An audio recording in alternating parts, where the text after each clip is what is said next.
eyes, people have always said that we look alike. We've been mistaken for each other for our whole lives.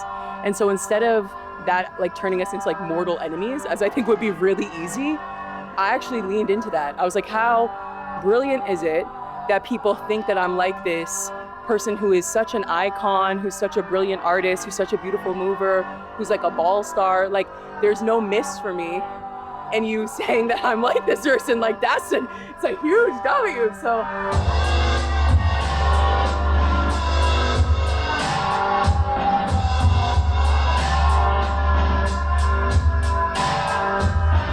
We just made ourselves as indistinguishable as possible. What if we just looked as much alike as possible to the point where we are actually like one body at the beginning?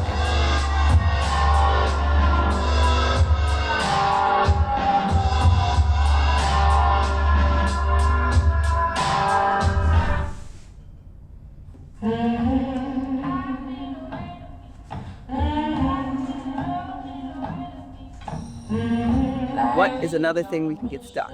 And you were like, the hands. Yeah. And then that's where Black Leaves came about, which was also an earworm.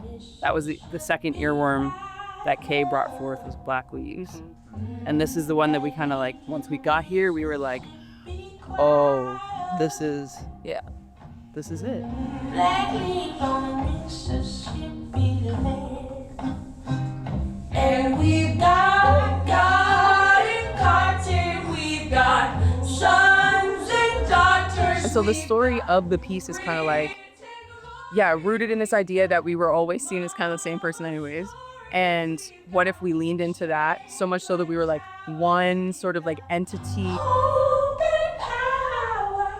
And we grew up as rivals. Basketball rivals, yeah. So that's a part of this too, right? Like when you're from different communities and different teams and you don't actually talk, but like always like this.